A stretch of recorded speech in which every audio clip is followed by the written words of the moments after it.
Hey everyone, welcome to another deep dive.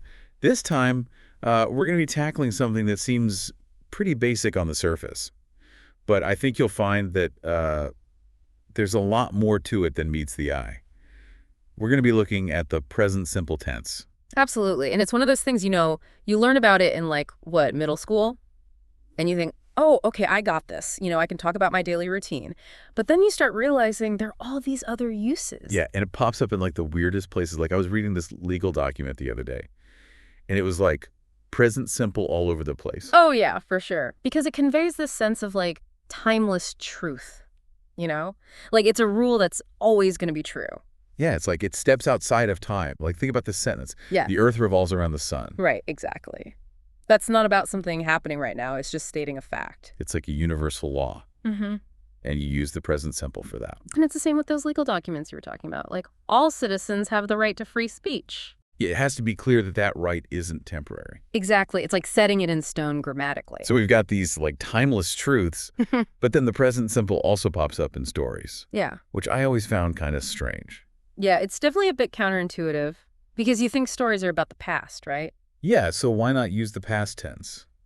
Well, you can, but using the present simple brings this immediacy. It's like you're experiencing the events as they happen. I'm having a hard time picturing that. Okay, so imagine this. A penguin walks into a bar and says to the bartender, "Got any grapes?" And the bartender's like, "No, we don't have any grapes." Okay. The next day, the penguin walks back into the same bar and asks, "Got any grapes?" Bartender's getting a little annoyed now and says, "No, we still don't have any grapes. And if you ask me again tomorrow, I'm going to nail your slippers to the floor." Okay, this is good. So the next day, the penguin waddles back in and asks, "Got any nails?"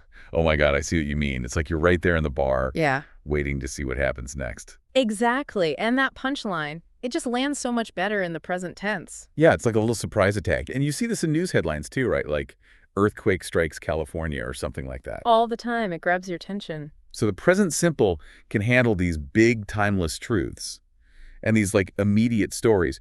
But what about actions that are actually happening right now? Well, that's where we need to start talking about states versus actions, because some verbs aren't really about doing something, they're about being something. Oh yeah, I think I kind of get that, but maybe you can give me an example. Sure. Think about the difference between "this soup tastes salty" and "I am tasting the soup." Okay, yeah, first one is like just a fact about the soup. The second one is like I'm actively doing something. Exactly. Taste is a state. It's just the way the soup is. But "I'm tasting," that's an action. So are there certain verbs that are always states? Yeah, a lot of verbs about senses, feelings, thoughts. Like love, hate, believe, those are all states. So you wouldn't say, I am loving this podcast.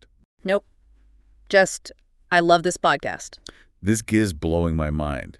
And it kind of ties back to what we were talking about before, about the present simple being outside of time.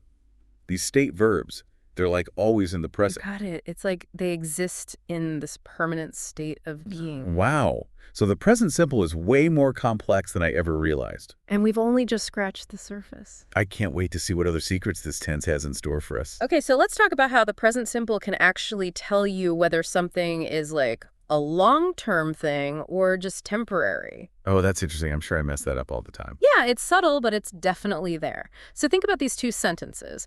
"She lives in New York City" versus "she's living in New York City." Yeah, the first one sounds like New York is her home. The second one makes me think maybe she's just there for school or something. Exactly. The simple present, it gives you the sense of permanence, but the ing form, it suggests something temporary. It's like a secret code. But does this work with other verbs too? Or just live? It works with all sorts of verbs. Think about he works at a tech startup versus he's working at a tech startup. Oh, I see. So the first one makes me think it's his career.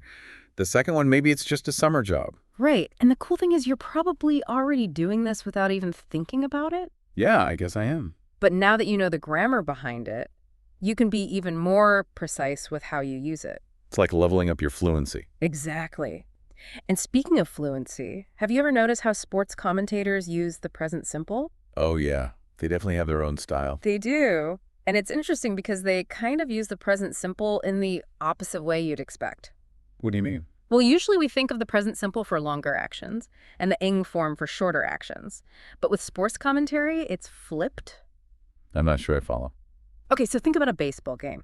He swings, he connects, it's a home run. Oh, Those actions are happening so fast, and they use the present simple to capture that immediacy. like each verb is a snapshot of the action. Exactly. But then for actions that are taking more time, they switch to the ing form. Like the crowd is going wild as he rounds the bases. Wow.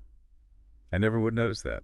It's subtle, but it adds to the excitement of the game. Okay, so we've got timeless truths, we've got stories, we've got sports commentary. What else can this present simple tense do? You ready for this one? You can actually use the present simple to talk about the future. Wait, what? How is that even possible? It's specifically for things like schedules, things that are set in stone, like train times, flight departures, meeting starts. Okay, so it's not like I can use the present simple to talk about anything in the future. Right. It has to be something that's definitely going to happen. So like your train leaves at 8 years here sharp. Exactly. It's like the present simple is a time traveler. It kind of is. It can handle the past, the present, and the future. This is incredible. I'm starting to think the present simple is the most powerful tense in the English language. It's definitely up there. Is there anything else we should know about this time-bending tense? You know, there's one more thing about the present simple we haven't really talked about yet. Oh, yeah. What's that? It's how you can use it to describe things that have been true for a while and will probably keep being true. I think I have an idea of what you mean, but can you give me an example? Sure. Think about the difference between saying, I work as a teacher, and I'm working as a teacher right now. Oh, okay. Yeah, the first one sounds like it's my job, like it's something I do all the time.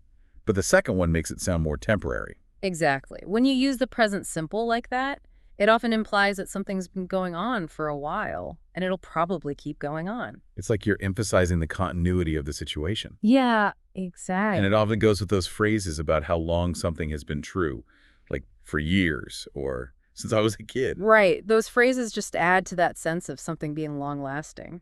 It's fascinating how much meaning you can pack into a simple verb tense. It really is. And once you start noticing these nuances, you can use them to make your own communication more precise and effective. Well, I know I've learned a ton about the present simple today. It's way more versatile than I ever thought. It really is. It's like a chameleon. It can adapt to all sorts of different situations. So for our listeners out there, what's the one thing you want them to remember about the present simple?